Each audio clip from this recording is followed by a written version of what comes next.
discussion on the returns to investing in college or some higher schooling, and we decompose them, I think, as I remember it,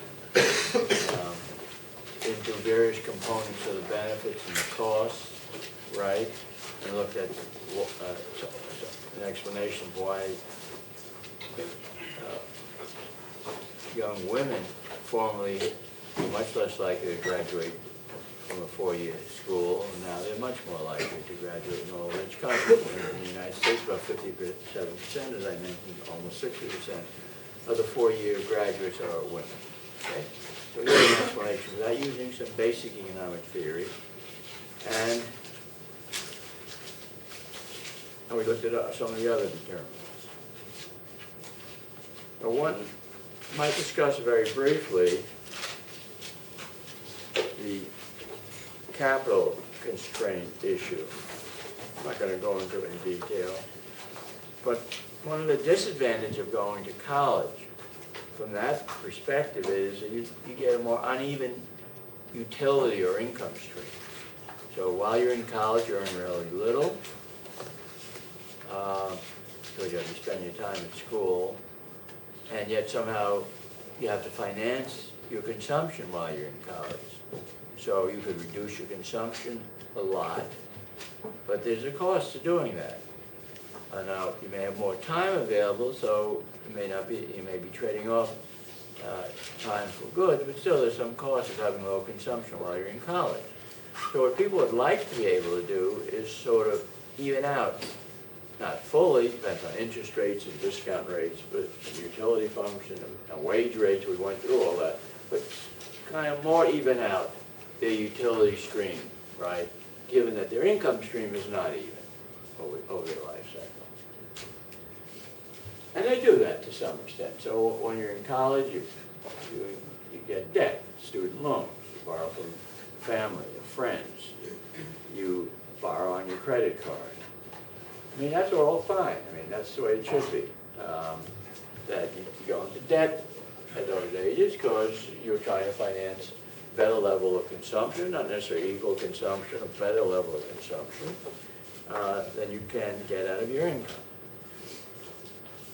But, well, these markets have improved a lot. I mean, the credit card market has really opened up debt to a significant fraction of people for whom it was only available at much higher interest rates before. You may complain about 14 or 15% or 16% interest, but on small loans, interest rates used to be 30 to 36% if they were allowed. So the market has improved dramatically. And you can see people have gone into a lot more into debt at young ages. Like, that's optimal. I mean, there's a lot of complaints about that, but to me it's an optimal adjustment of an improvement in this credit market. But it's still far from perfect in the sense that you can borrow and use your human capital as collateral. But it's a lot better. On the other side of it, and it's been emphasized in some recent literature, the increase in tuition, this is particularly for the United States, the increase in tuition during the 80s and 90s, in good part, I think, a reflection of the increase in earnings of college graduates. There's major inputs into colleges, but nevertheless, the increase in tuition raised the difficulty of financing it. Tuition are out-of-pocket expenses that you have to pay. So, and people have argued, therefore, there's been a revival. For a while, credit card markets got better, people got richer. You'd say the capital constraint side of the pictures went down. And I think on net it has gone down by a considerable margin. The increase in tuition has pushed it somewhat in the other direction. So for some families, they still find that even in a rich country, they still find the difficulties in financing education significant. And in poor countries, it's a major factor. It's not simply the cost of financing education. It's the support you have to provide your parents up until a certain age. So, I forgot if I told this class the story about this graduate student from Hong Kong. He's a graduate in Hong Kong, and he grew up in mainland China. And when he was 16, well, he was a very good student. He had to go to work, but he had a brother and himself. Those were the two. So that's really unusual to have two children in China, rural. And the brother was the older brother, and he was going to go to college, and the family couldn't afford to send two of them to college. They needed one brother to help support the family. And so he went to work. He went to work for 7 years. I mean, it's a really fascinating story.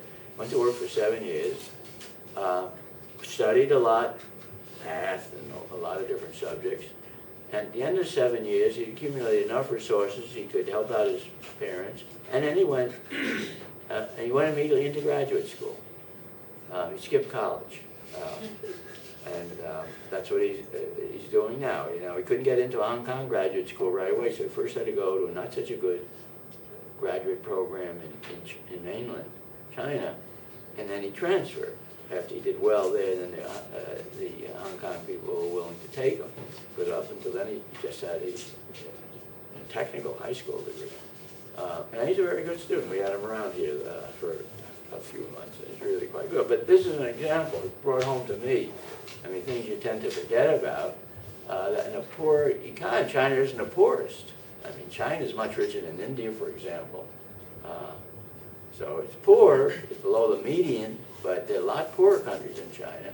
The capital constraint argument is still binding. How many young people are going to have that kind of drive and ability, a combination, that they're going to work hard, worked hard for 7 years, full-time job, and studied on his off time so that he can prepare himself at some point to go to school. So most people won't do that. They just won't continue with their education. And even if they have ability, they could do well. So I don't want to say the capital constraint factor is of no importance. It's less important in richer countries, but it still bites here for the poorer families. And it certainly is important in poorer countries, especially in the lower income families. Okay. So if it is biting, if it is affecting, then the simple way we formulated the problem has to be modified. Instead of saying, you know, you're maximizing utility over these 2 periods of time, subject to a budget constraint. Forget the uncertainty for a moment, where the present value of your consumption equals the present value of your wealth, and you can borrow. That means, so if you have a budget constraint like this, I'll leave out the uncertainty because that really doesn't affect what I'm going to say. But x1 plus x2 plus r is equal to w1, let's say, got annotation m1, plus w2, m2, r. I mean, that constraint assumes that you're getting low income in the first period. That doesn't affect your consumption, because your consumption is based on your wealth in each period. And you can even out, if you want to, you can even out your consumption by borrowing in the first period when you want to consume, maybe making very little income. You're full-time at school and not working, so you make no income. You borrow, consume clearly more than your income, and then you pay back out of your higher income in the second period. So W2 greater than W1. I mean, if W2 wasn't greater than W1, there'd be no, I mean, basically, I mean, you may want to do some saving. Let's take the, simple assumption that the discount, here we have the utility function U1 of X1, L1, plus beta U of X2, L2, okay? Suppose beta is equal to 1 over 1 plus R. Okay. So in that simple model, you want to consume equal amounts in each period. And, no, they had one other. Suppose it were true that W1 is equal to W2. Then you want to consume equal amounts of goods and equal amounts of leisure in both periods. So the unskilled worker has a pretty flat earnings profile. That would be their kind of picture. They don't, assuming they're going to be unskilled, the capital constraint doesn't affect them that much. Now, when you bring in some other forces, you can bring in, if let's say they get unemployed, yeah, then it affects them, because then their earnings are kicked down, right? But aside from that, they don't have a problem there. Now, they may be unskilled because they did have a problem. They couldn't finance low earnings. But given that they are unskilled, it isn't a problem. The problem arises when, let's say, W1 or W1, M1, a lot less than W2, M2. Okay? So M1 is low because you're in school, let's say, so some of your time is going to school, not to work. And then you would like, and given this utility structure, beta equal 1 over 1 plus R, in general, and you remember we showed you have this time allocation issues, you got to deal with that, and substitutability and so on between goods and leisure, but still, basically, you still would like to consume more if that is very drastically lower in the first period and the second period. Let's say it's 0 in the first period. You're not working. Okay. Well then, stock time isn't going to be that good a substitute, right? So you have to borrow to have minimum amounts at least of consumption and other pleasures, and then you're faced with the problem. Okay. So we can introduce that more formally by abandoning this constraint that the present value is equal to 0. One strong abandonment is that you have a no borrowing constraint. So you can't borrow in either period. Okay? That would be particularly relevant to the first period. You have to consume within your income. Now, if you have that kind of constraint, that lowers your consumption in the first period, if your earnings are less, that raises the marginal utility of your consumption in that period, and that leads you, to want to consume more there. So you have this problem. You have a high marginal utility of consumption then, and so under those conditions, you may be better off not going to college. That effect is really strong. Because by not going, you have a much more even consumption stream. The concavity of the utility function means if it's uneven, you're getting the average utility you're getting is lower than when it's even, right? That's what concavity means. Okay. All right, so that's a so that we would have to add that as another factor. I'm not going to say a lot more about that unless there are questions. Any questions?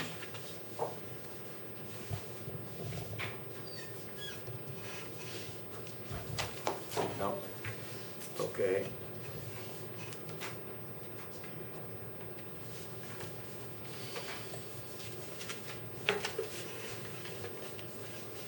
I mentioned all these non-earnings effects of going to college. Unfortunately, we don't know, and from a quantitative perspective, as much about them as we know about earnings. Because most of the human capital education literature has been devoted to the earnings effects of college, and much less to these other effects. Now, maybe that's because probably earnings effects may be bigger, although you'd have to have some estimates. For the health effects, for example, we do know that while the effect of education on health is big, since nobody dies much before age 55 or so in a country like the United States, well, it's a big effect at late ages, and discounted is not such a big effect. So, for example, Yuri Sanchez's dissertation, he finds that for men, if you put a monetary value on it using this statistical value of life, you monetize it in that fashion. For men, the discounted value of health is about a tenth, a little more, 1/10 to 1/7 of the earnings discounted effect. So it's a lot smaller. Even though it looks very big, it is a big effect. College graduates live a lot more than high school graduates, a lot longer. And if we get the quality of life, maybe we could raise that number a lot. So we don't have that number. And quality of life may be kicking in at much earlier ages than the quantity. Okay? So, and I think it is kicking in much earlier. So I think the health effects are not negligible. What we can measure so far, they're not that big because of the discounting effects. They're coming too late in life. And that's great. That's a good thing. We're living. I mean, people, hardly anybody dies. I mean, main cause of death among younger people are accidents, automobile accidents. Not many people die from natural causes. There are a few, not many. So we push that margin back. We'll come to the theory of why that's happening. The theory tells us the way one should, the optimal way to approach improvements in health is to push it back from younger ages to later ages. That's what's happening. And we'll show you why that's the case. That's one interesting implication of human capital health theory, if you will. For women, the effects are even smaller. Instead of 1/10, maybe it's 1/12. I mean, I don't remember the exact numbers. Something of that order. Because the effect, while women live longer, as I stressed, the effect of education on women is smaller. Okay. So that benefit is small. Yes? How much of it is due to the fact that I think women tend to have better health or take care of themselves better? Better what? That women might have a higher level of health to begin with, so that... Well, they do. I mean, women live longer. They do. But the question is, how can they make it much higher by having more education? I mean, what's the upper limit? You know, if there's some upper limit, and women start very close to the upper limit, your argument would be that, well, they can't go much further, right? That's your argument. And it's a sensible argument, but we don't know that's true. It used to be thought, you know, there's a strong upper limit to life expectancy. You can't get people living beyond 90, certainly nobody beyond 100. But that's been really, that whole interpretation has been largely destroyed. I mean, evolutionary theory says that's a pretty good idea, you know, that, well, at very old ages, you're not, if you're a woman, you're not reproducing. If you're a man, you're not helping to reproduce so much, right? So there should be little survival value at those ages, from an evolutionary perspective. And so people die at old age. I mean, that's the evolutionary biology's explanation why there is such a thing as dying at old age. It doesn't have evolutionary advantage, and I think there's definitely a lot of truth to that. On the other hand, what evolutionary theory has to accommodate itself to is modern medical technologies can overcome a lot of these forces, right? So we have now, you have diabetes, you can postpone it, we have control over so many cancers, not cures, but control, cardiovascular disease, a lot of the diseases of old age, we've made a lot of progress on. And so now there's less confidence that this is upper bound, you hit him. You look at the increase in the life, number of years expected at like age 65 or 70, that's been increasing by about a month. Let me get the right units.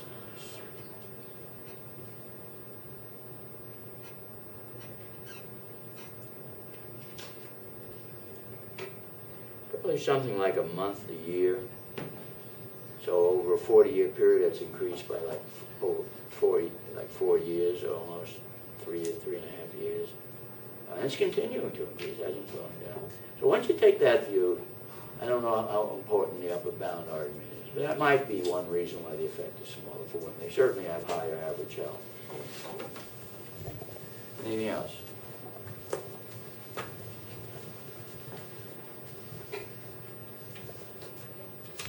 Now, if you look at okay, that's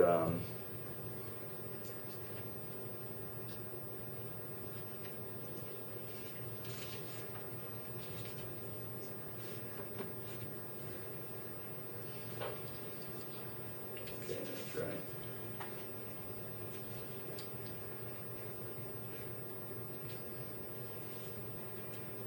The other area we looked at was marriage. Now, we know marriage, there's a big effect of education on marriage in terms of propensity to marry and stay married. But how much is that worth? Remember, in our equations on the return, we had a worth to an individual. And so the marginal product was PS, P, that's the survival probability, P schooling, times marriage, the function of schooling, plus P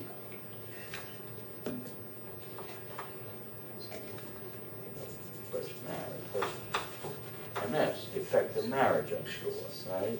Expected effects. And these are discounted, but so you get married in the second period, so we assume there's some value, there's the value. Well, what is that value? Now you can see it's not, who's married in this room? Anybody? How much you gain from marriage? So far, a lot. A lot. What do you mean by a lot? Because she's helping me. Yeah, I know. I mean, yeah, you may be happy. I'm just asking you, No, what's the also quantitative value of it? Also economically. Pardon? Yeah, also she's so far the support of the family. Yeah. All right. While I'm studying here. So is it a free lunch for you? No. It has a discount price for the future for the next. Yeah, all right. So, right. There's a whole theory about sharing, sharing rules. And marriage is sharing. And if marriage wasn't productive, people wouldn't get married. So, I mean, that's the basic approach to it. It's to reveal preference. Marriages are productive. But to quantify that effect is not easy. I mean, we see people divorcing for you, they're not getting enough out of it to make it worth continuing.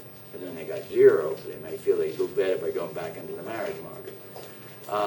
So it's been hard. There have been some efforts to quantify the effects of being in marriage by, by the collective model by Pierre-André Chiappori and his colleagues in about really a dozen papers or more.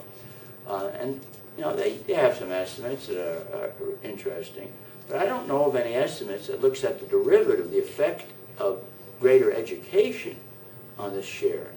Now maybe there is some, but I don't think he has any, and I don't know of any. So we don't know. I think it's important. Yeah, you gained a lot. I think you're right. I mean, I've gained a lot. So I recommend the right marriage to people. The right marriage. All right. But don't sue me if you get into a bad marriage.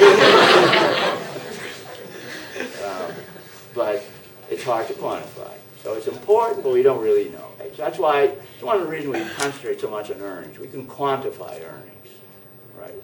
And we can quantify now health. Now we know how, we have the theory that we can quantify health.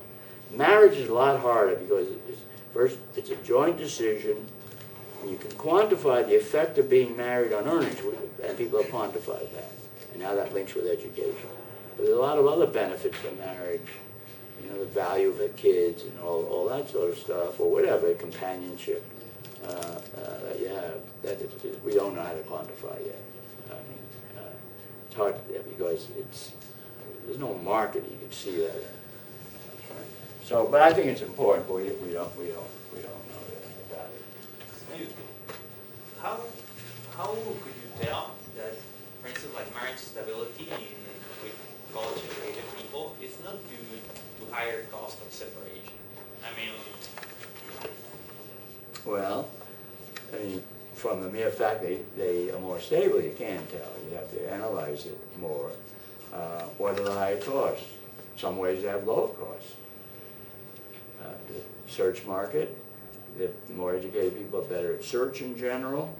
I think they're better in this market. They're more able to use sophisticated techniques like the internet and matching. Generally find more educated people using that. So, the only cost might be there are fewer children.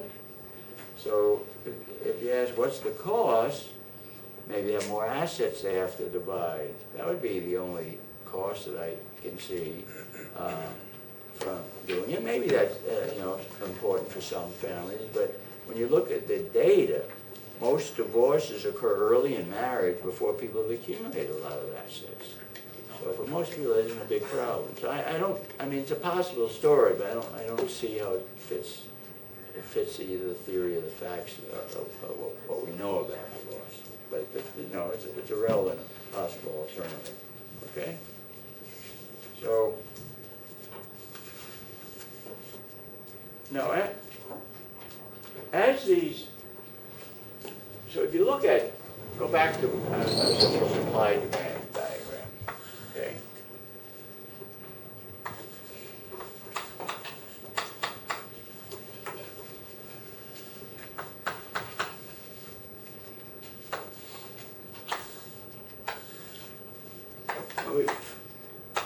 We said over the last 40 years or so, it's going to shift outward, increase in supply, numbers going to education, so on. This is the supply curve. Now, the supply curve is drawn for given benefits. It's saying how much are we supplying at different monetary returns. Now, to the extent there are other returns, that determines the location of the supply curve. Okay? Location of supply curve. So these other returns, the return for marriage is increasing, and it appears to have been for men, and especially for women, then that would shift the supply curve to the right. So for given monetary benefits, the non-monetary go up, and you can see that's increasing the effect on numbers going, but it's partly, in this case, entirely offset the effect on the returns.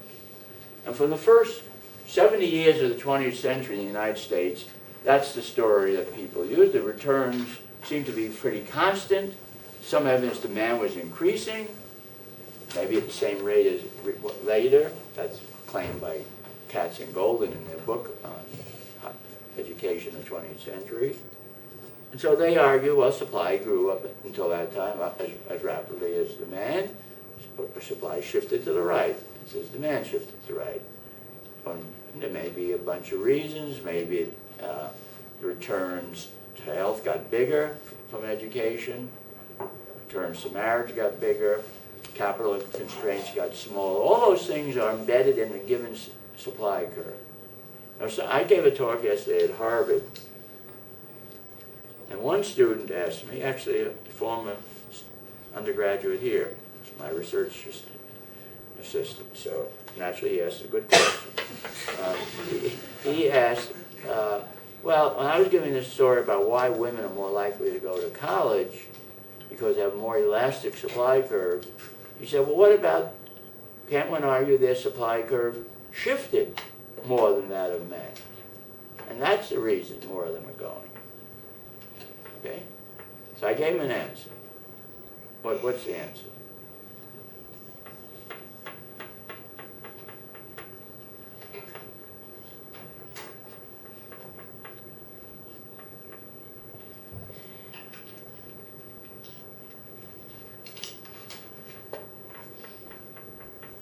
Do you have the answer?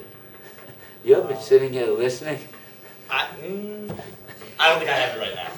Okay. Maybe another day. Yeah. Well, the answer, and I think it's the right answer, is yes, maybe the supply curve of women shifted more than that of men. The returns to education increased more for women. The marriage returns increased more for women than for men. The increase in the labor force was certainly more than for men. Okay, so maybe it increased more than for men. But is it to the right of the supply curve of men?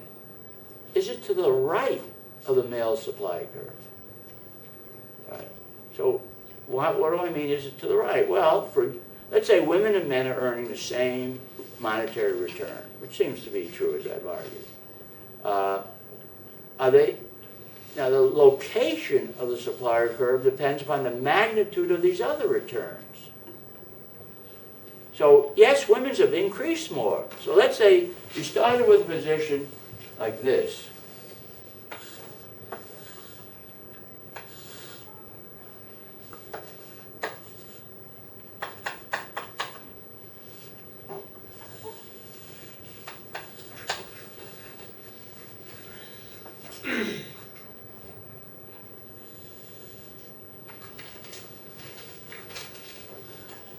So at this equilibrium, let's say, no, well, this is the equilibrium, say down here.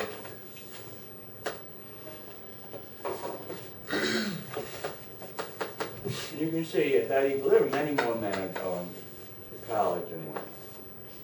Now the women, supply of women shifts. Okay? Maybe the supply of men doesn't.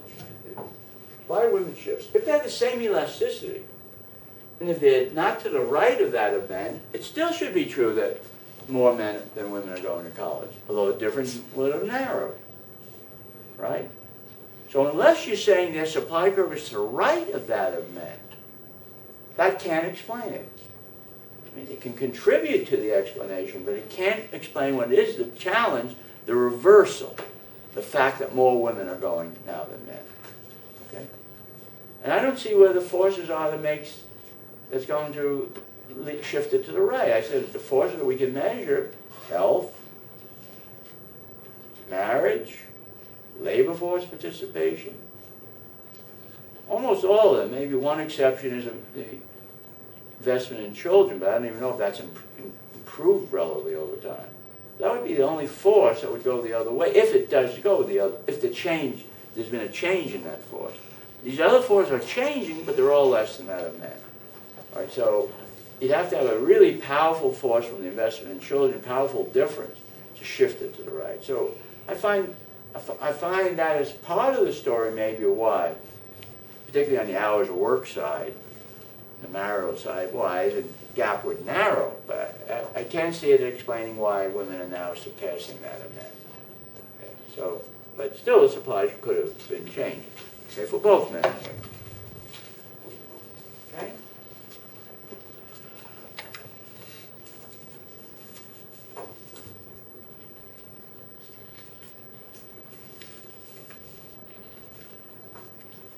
So, when you bring in all the returns, you have a puzzle.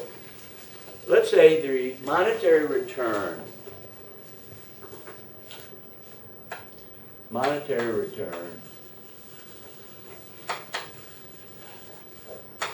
8 to 10%. Now these are not just OLS, but a lot of the twins estimates and other IB estimates show even higher returns in OLS. So I'll say 8 to 10% seems to be the case for the U.S.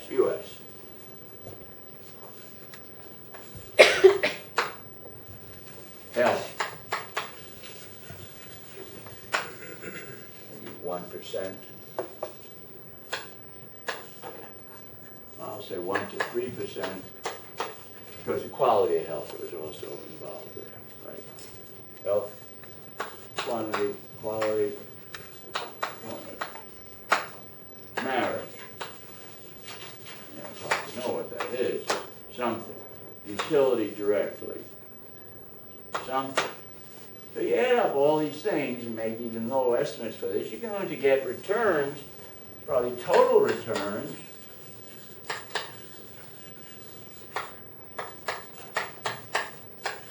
somewhere between 12 and 17%. Now that's high. That's really high.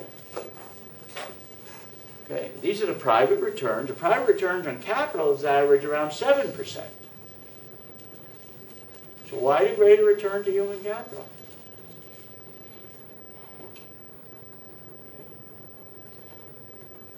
That's a bit of a puzzle. There are various directions you can take. Well, the capital imperfections make it hard. You don't have collateral, whereas you do have collateral for physical capital. Right. So that would be one factor. The second important factor is heterogeneity. Maybe not everybody's getting that return. That's an average. But remember, we said the return may vary with, we had our production function.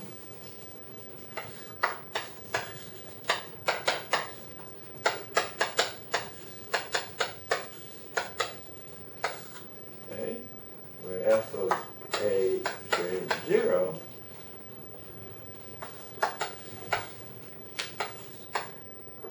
Cross derivative also.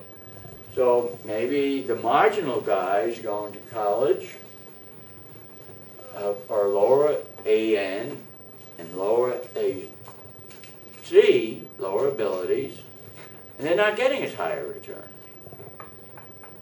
It's hard. The effort it takes them longer to complete it. I mean, we're not showing up in wages in our analysis, but it could show up in wages. Of course, we just say it'll take longer to complete a given level, achieve a given level of S, which is equivalent to a wage effect, right? And so that knocks down the return they're getting. Doesn't knock down the wage differential in our model, but knocks down the rate of return. That's what we're looking at here. Okay, so that could be a force. Capital imperfection could be a force. Maybe risk. I mean, it's like an equity puzzle. Is it risk aversion? Well, is this form of investment riskier than that on stocks? I think not so. It's a little hard to, but people try to look at it by looking at the one-year return on college and how that co-varies with the stock return on stocks, and actually it hardly co-varies at all. So it suggests in terms of a portfolio analysis, it's not very risky. The beta is not high. I mean, but risk may be. I mean, it is a factor. You have another reason? Well, I was just wondering about the risk thing. So maybe this has to do with the heterogeneity more than the risk. But if you don't know your own ability when you're investing in college, that's another form of risk. And you discover that you're not as able as you were. So that wouldn't be like a market sort of driven thing. No, that's definitely relevant to the extent that people of different abilities get different returns, which we certainly do, right? This analysis says it does. And if you don't know your own ability, if you had high ability, you'd get a high return. You have a low ability, you'd get a low return. And that clearly is a form of risk. Now, again, not that different. It's really fundamentally not that different from a variation in the earnings you can get, right? It's going to just has more stability to it. The earnings may be more year to year. This lifetime, but from a lifetime perspective, this is analytically you can treat it the same way and say, how does this at risk co-vary with the aggregate risk? How does that co-vary with the aggregate risk? Well,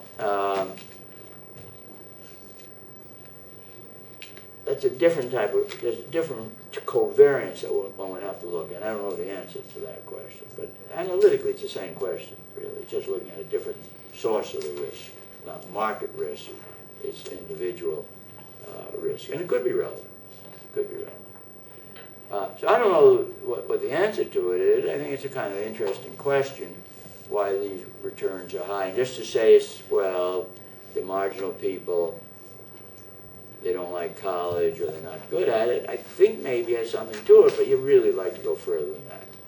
You know, maybe their H's aren't enough. That's another factor. They just have poor training.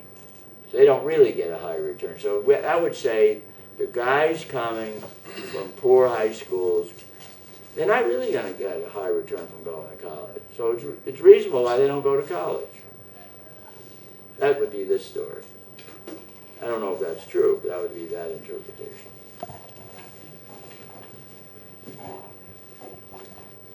You have anything? Okay. The following? Good. Well, we'll see if on the midterm how much everybody's following. The early studies generally looked at the, and I've discussed this a little already, so I'm not going to go. Generally looked at the difference between the earnings of educated and less educated people. Whether you do it in a regression form or not, that's what you're doing, basically. And people say, well, yeah, but, and the early people recognize that. That may be biased because more able people are going to college, so people are trying to control for that in various ways. In modern statistical literature, you instrument, you use twins who have different education.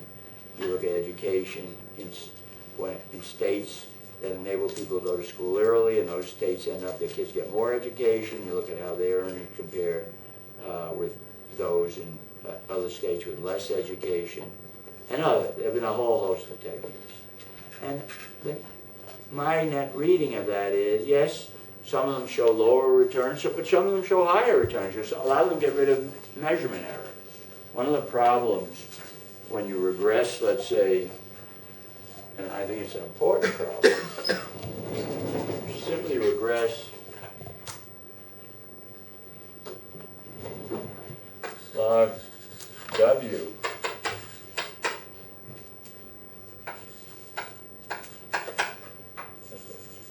schooling. Well, this depends on people's reported schooling. To the extent they're reporting their years of schooling with error, or the years of schooling is an erroneous measure of the real schooling, then if you instrument for years of schooling, at least you may get a better measure of real schooling that's going on. So that's a reason why when you get away from OLS, you may actually get a higher return, because when you, let's say a random error in S is going to lower R, the estimated return from increases in S. So it's not surprising maybe that with all the work that's been done trying to knock this way down, it hasn't done that. Most of the literature ends up either it's greater than the OLS or it's not really significantly lower. So I'll take the OLS as an approximate measure. Now another viewpoint is, well, people say, okay, I'll buy that. But why should education be raising people's earnings? And what is there about education? Now they can say, if you go to engineering school, you learn something that's useful. People accept that. Okay. If maybe you study finance as an undergrad, you can go work for an investment bank and help construct some models. That's useful. Okay. You go to medical school, you're learning something. That's useful. You go to law school, you're learning something that's at least privately useful. Okay? That's socially useful. Since economists attack so much, let's attack lawyers a little bit. No, you're learning something that's useful. Okay? People will accept that. But then they say, what about the person, you go to economics, they'll say you learn something useful. What about the person, the liberal arts major? What are they learning? And it may be good what they're learning. They're reading Jane Austen, and they're reading Shakespeare, the great writers, and they're learning to speak French. What are they learning that's actually useful? So the fact that they earn more can't be right in terms of the effect of schooling. And I think that view is wrong. I think there's a lot to be said for liberal arts education. Maybe you want to add to it later on some more skilled applied education. But liberal arts education is very useful in a world where the future is going to be uncertain. And why? Because I think what education gives you from that point of view, it's not just giving you skills, it's giving you training in how to get additional information, which enables you to adapt to new environments better. So as I mentioned a few times, educated people are just better at getting information. Because that's what you're doing most of your time. You have to absorb information and show that you command it in a midterm or a final. That's the technique you're learning. So even if you're not learning a specific skill that will help you work in job X, you're learning something that's very useful in the world, in work and in non-work as well. So I think learning how to learn, so to speak, learning where to learn, I think is an important effect of schooling. It's not screening, it is an effect of schooling. There may be other ways you can learn this, but schooling, I think, is a pretty effective way to do it. Because that's mainly what you're doing all the time. And in a society, a dynamic society that's changing a lot, that skill is valuable. So I don't really find the liberal arts question a puzzle. I've always thought that, I mean, without thinking through it carefully, that liberal arts was a good form of education when you're facing an uncertain future. And now I think I have the right model for thinking about that. I think it's the information acquisition aspect to it that's really important. And it's not only in earnings, it shows up in earnings, it will show up in why your health is better, why you can command, you control your health better, you make better marital decisions, and all those other things. Okay? Yes? Do you include social networks and building like social capital? Well, yeah, social capital may be part of it, although you could build social capital through work as well, right? Suppose your alternative to going to school is you go and get a job and you make a network of people, they rise up and you get benefit by it. But maybe do more of that in school. It could be a social capital component, and that would be a benefit.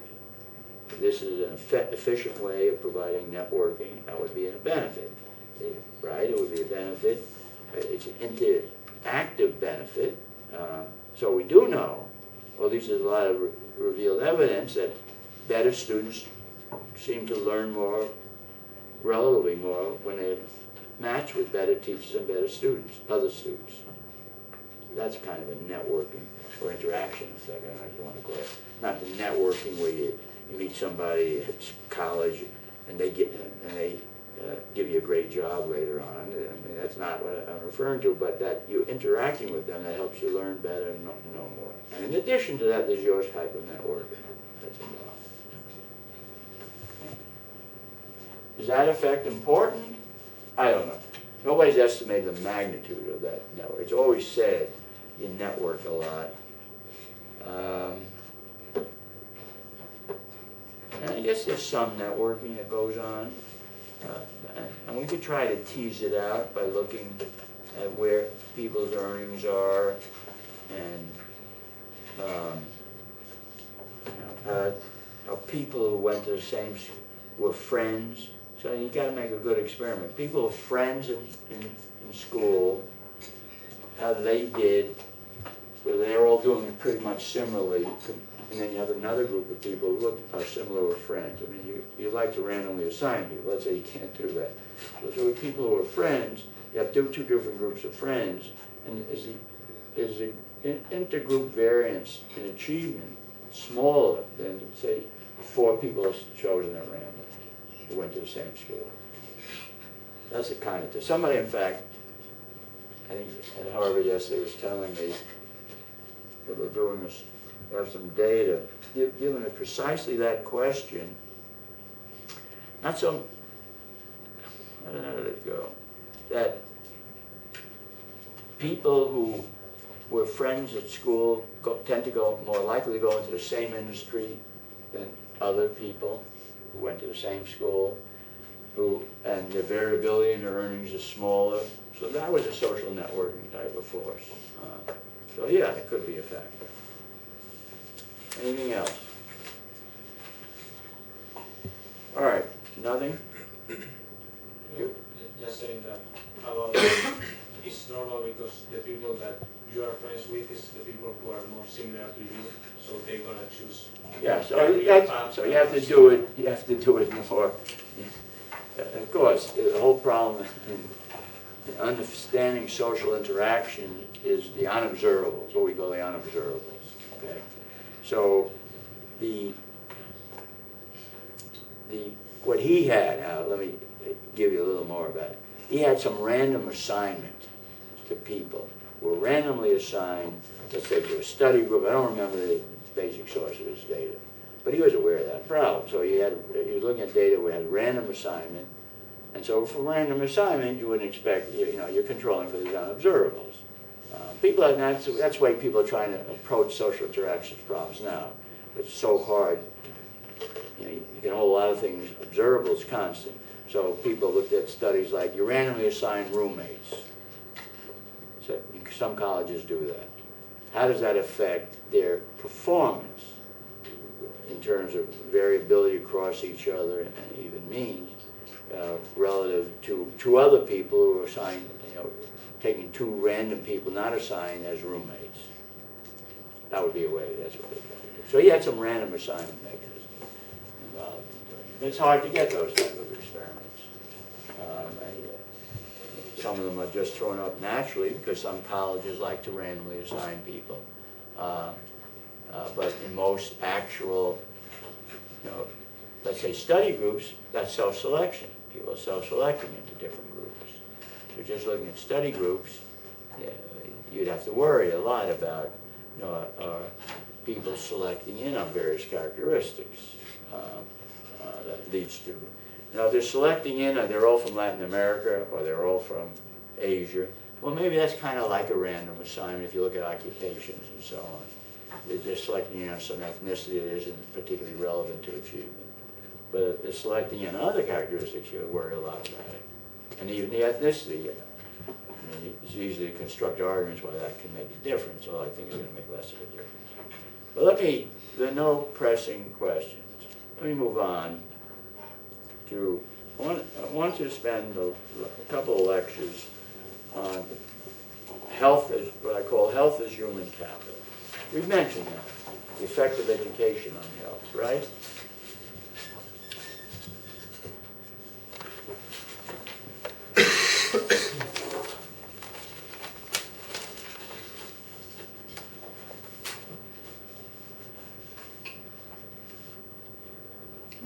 But what I'm going to do is treat health for its own sake, investment in health, not as a byproduct of investing in education. That's what we've been doing so far, but investing in health per se. Well, we all invest in health. Whatever our education level is, we make judgments about what our diet should be, right?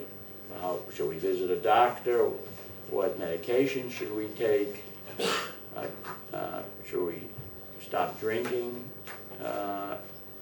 heavily, or watch how much drinking we're doing per night, or making sure we drink one drink, because at least one drink, because they say drinking a little is better than drinking nothing. Drinking red wine rather than white wine. I mean, there are a lot of variations on claims about what contributes to good health. So a lot of things that people can do. Personal input. I think modern medicine, you say it involves drugs and doctors and so on. Yes, but modern medicine also involves a tremendous amount of personal input. Traditional health, go back to the 18th century, people didn't know what to do to make them healthier. There were all sorts of, and doctors, they didn't know what to do either. I mean, so if you look at the output on health, a lot of it was luck. You happen to eat a lot of cereals because that was available, maybe they were healthy for you. And you were in it with a clean water supply, so that was lucky you were with a clean water supply. There wasn't much personal knowledge that could go into it. But in the modern world, there's a tremendous amount of choices that people make. And I think that's one of the really major determinants of people's health. What do they do? Forget about the drugs and so on. What do they do? That includes what doctors do they see? Do they follow them? What drugs, do they can take their drugs on time and so on? But what people do they smoke a lot? They drink erratically, sometimes very heavily, sometimes not at all. Do they eat a lot of foods rich in fats of all kinds? People have a lot of decisions now in the modern world that affects their healthiness. And more decision they had in the past. That's what's kind of interesting. Yes, the mechanics of health, drugs, surgeries have improved a lot. But people's decisions have also become more important. Both have become more important. They're kind of complements. You pick a good surgeon. A lot of surgeons are no good, as in any field. You pick a good surgeon. Well, it's some question of luck, but it's also a question of knowledge. Evaluating the surgeon. And so on. So I'm going to look at what people can do for themselves. That's what I'm going to mean by investment in health. Now, that doesn't mean I'm going to look at what they're doing without any modern medicine or modern medical. No, of course not. Those are complements. That's going to be subsumed in what they do, but their choices are going to be important. Okay?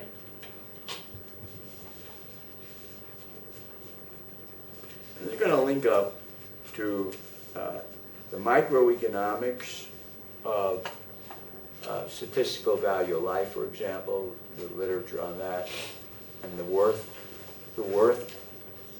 of improvements in health, some of which I've mentioned before. So I'll show you a little more detail how that's done.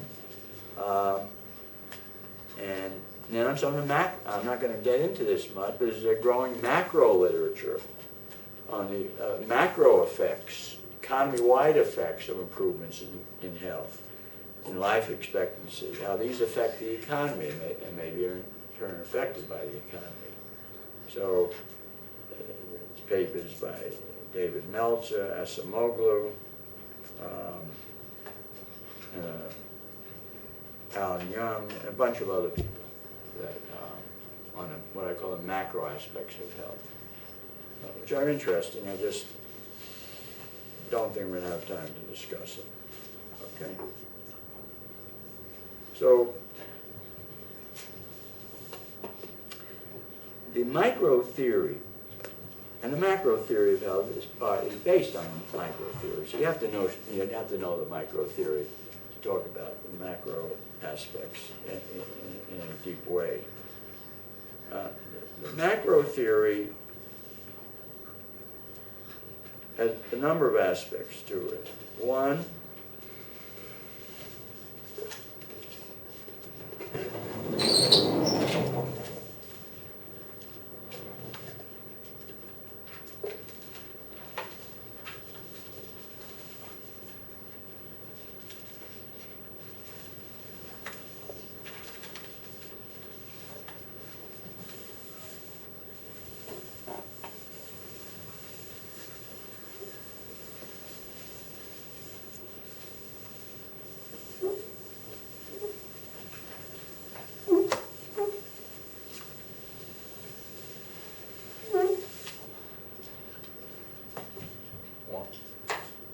health is human capital.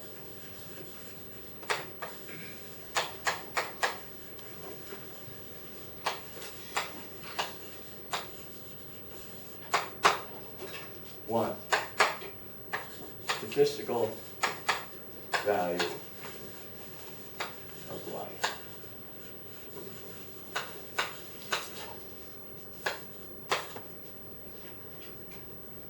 Two,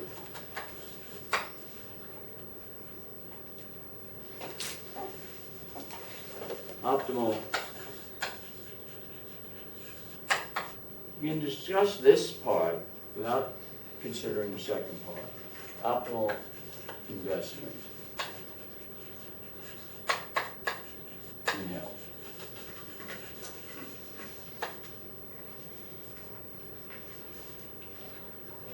Three, or 2A.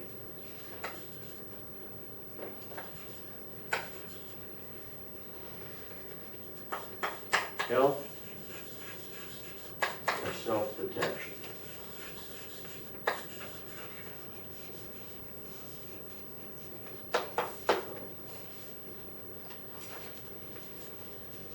From insurance theory, we have the concept of self-protection. Anybody remember how self-protection is defined? I discussed it in 301 or 302. Some of you took that.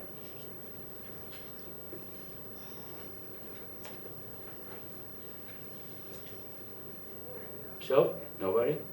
Self-protection is defined as people taking actions that change the probability of the bad event happening. Now you remember? Now you remember, right? Yeah, I discussed it. It's an important concept because you're going to see that some of the results we get for health look very much like self-protection. It's not entirely just that. What do I mean results? What was the main thing about? So we distinguished in that class between insurance, market insurance, and self-protection. Now what does market insurance do? Well,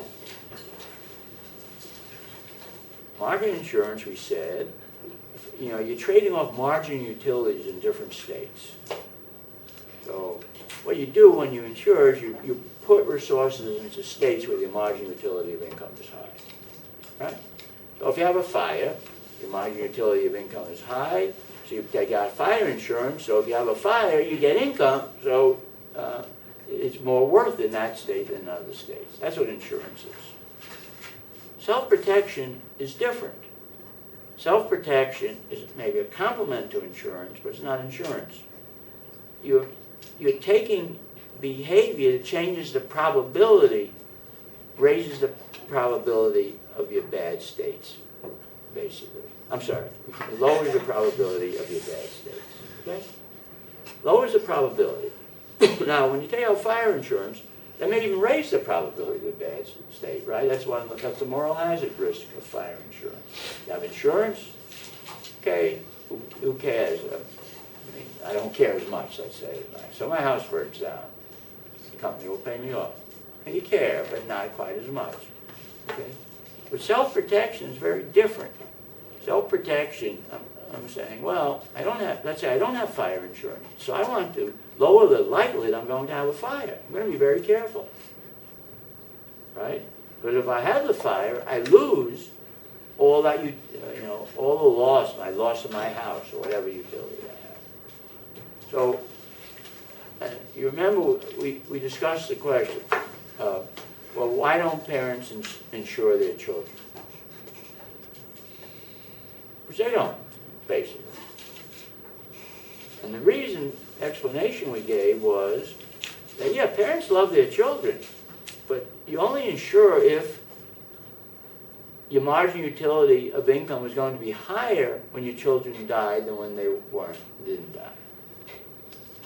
It may well be lower. You're so upset, it's lower. But what you will do is lower the probability. You will self-protect. I mean, parents sacrifice their lives for their children. Not as much as they claim to, but nevertheless, sometimes they do. Okay? So parents are willing to give, so they would take a lot of steps, give up a lot to reduce the probability the child will die. Nevertheless, they won't take out insurance on it. So instead of being a paradox, it's a difference between what insurance is and what self-protection is. Well, we're going to see that distinction as we go down. Health. Okay. So health is self-protection. Not going to be all of it, but it's going to be part of it.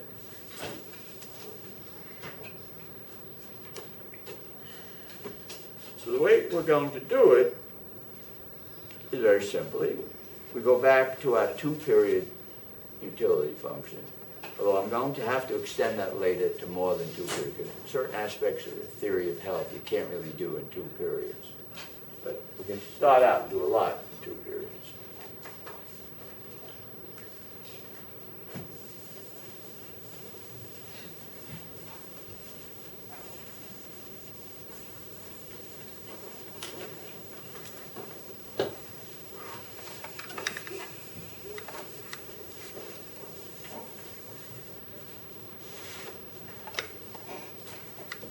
So let's say the utility function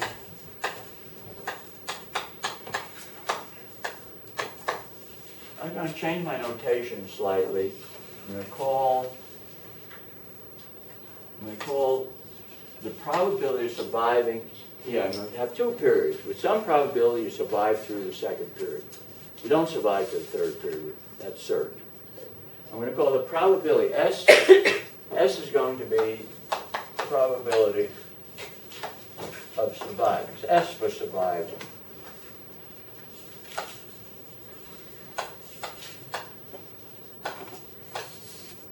And S is going to be a function. It could depend like on S. I'm not going to deal with that here, like your amount of schooling. We claim you do. And it's going to depend upon your expenditures on health. Today I'm going to use a similar notation. H, is I'll define it here. H is expenditures on health.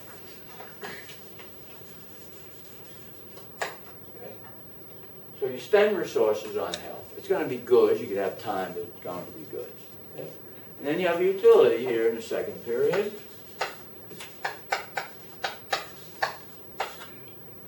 So it's a simple, it's a simpler version of the utility function we've been dealing with. Still only 2 periods though. Now, let me be a little bit explicit. I said this last time. Maybe you really want to write this. This is an expected utility, 1 minus s times utility if you die.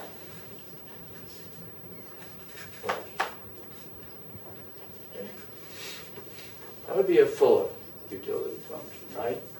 Now, utility if you die, there may be some big utility. You go to heaven, whatever. And if we look at what we have here, we would have S times U, let's say, alive, living, minus UD, plus UD. Okay? So really what we're looking at is the difference between the utility of living and dying. Okay? Now, if the utility of dying is independent of all the decisions we're making, like H and survival, we can just treat that as a constant and then get rid of it, normalize that, right, to 0. Even though it could be very important, it's a constant. And you just have to recognize you're looking at the utility, the difference between the utility of living and dying. Okay? And by being a constant, it means, well, when we differentiate everything, we don't. It's just going to be a constant. And here, if it's a constant, we're really just differentiating this or this, and then looking at this difference. And I'm just going to normalize it to 0 so that this is the utility of living. I'm not going to keep writing utility of living, right? And this is 0, so this is 0, and that's fine. So as long as it's not endogenous, you can do that. Okay? And I should add here a discount rate, beta. I assume there could be a discount. Okay. Any questions on that?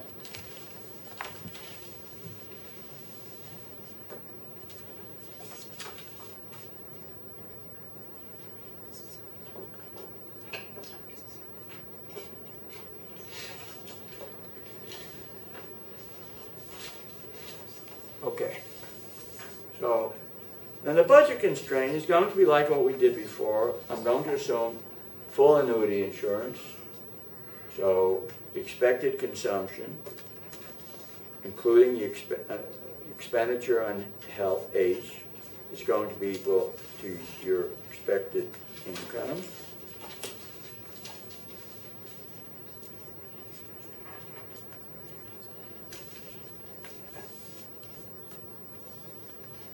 Yeah, well, okay.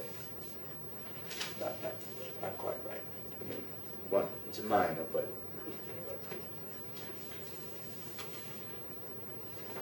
quantity of health goods. So you purchase a certain amount of health goods. And I'll show you what distinction I'm doing. It's not necessary, but it's for some problems it'll be useful. So the budget constraint is going to be x1 plus x2 times s, or 1 plus r, plus g of h. Now g of h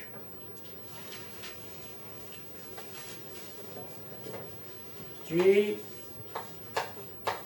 equals expenditures on health. I'm going to assume G prime is greater than 0, and G double prime is greater than or equal to 0. So some convex expenditure function on health. Could be linear, but And so here we have, and all the expenditures take place in the first period. And then it's like investment in college. That's why I'm calling health as human capital. It's very similar from that point of view. And then you get the gains in the second period, which would be 1. That's your hours worked, because H is now goods, so you don't have to subtract out time. Plus S.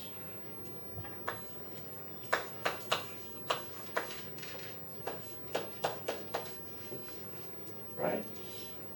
Simple budget constraint. Expected consumption, including consumption of health goods, equals expected income. Or expected wealth. Discounted income, expected wealth. Okay?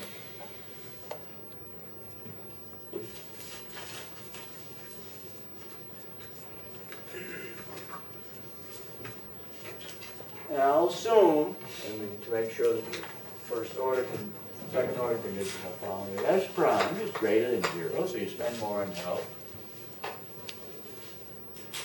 Where's our S function?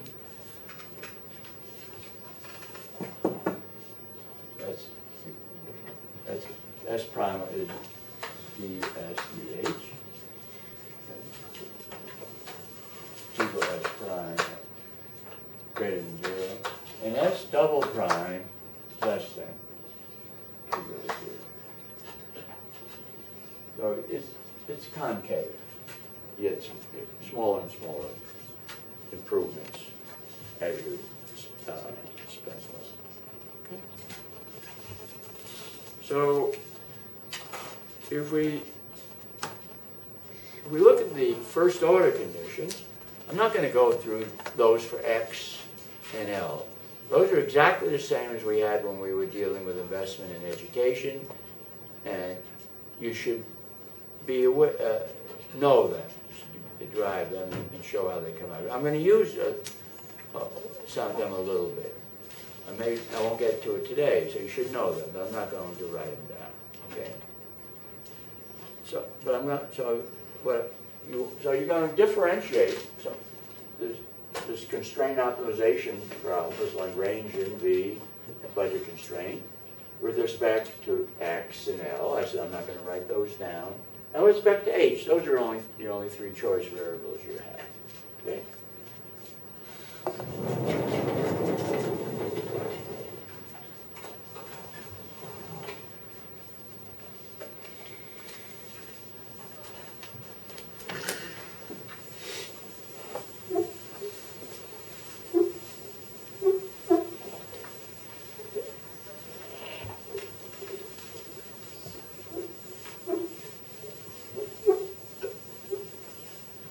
First order condition for H is in a sense familiar because it looks something like what we did before. Not quite though.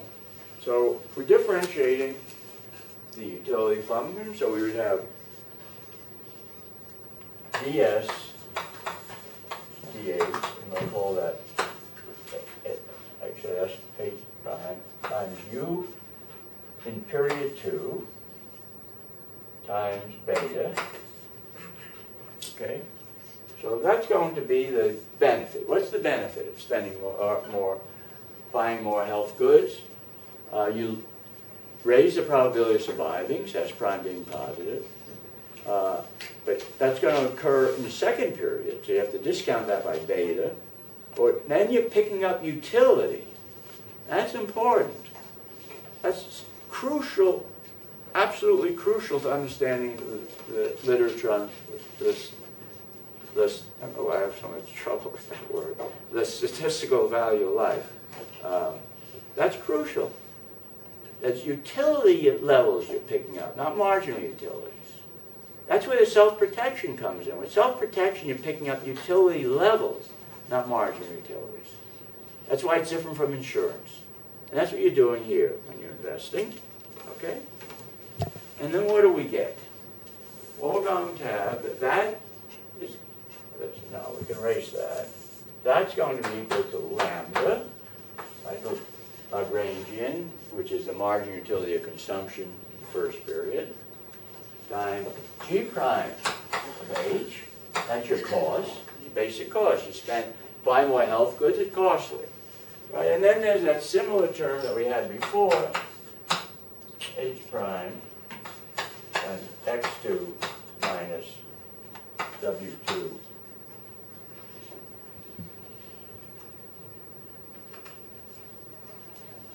And 1 minus L2. The whole thing over 1 plus L. Okay? And that's, yeah, so this is going to be equal to this. So this is the cost. As I said, this, I mean, it wouldn't, this term would be 0 if you're consuming what you earn in each period. It's not 0, and it's positive if you're earning, if you're consuming more in the second period. That should be. If you're, let's make sure we got it right.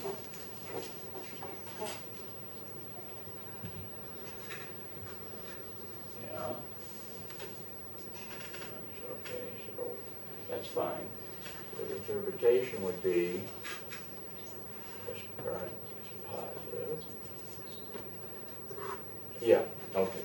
So if you don't consume more in the second period than your income is, by improving your probability of surviving that period, you pick up an additional benefit. No, sorry. The opposite. If you're consuming more in that period than your income in that period, and you're increasing your probability of surviving, you have to consume less in the first period, right, for your budget balance, and that's a cost. So that's the cost you have. Now, if you're consuming your income in each period, there's nothing there. That's why I say it's not a big deal to worry about. But that's it looks strange, and that's the way you want to interpret that term. So this is the optimum for investment in health. It's obvious. A couple of things are obvious. One, lambda is U prime, or U of X, U of X1 in the first period, right? So if you divide that down, you get a U1X here, no lambda. So this is the way, we'll see, this is the way that usually the SVL, the statistical value of life, is written. And then what you have up here, so this is a monetary units, and these are in monetary units now. So monetary versus monetary. And the big thing here is there's a cost. So it's, from that point of view, it's perfectly trivial.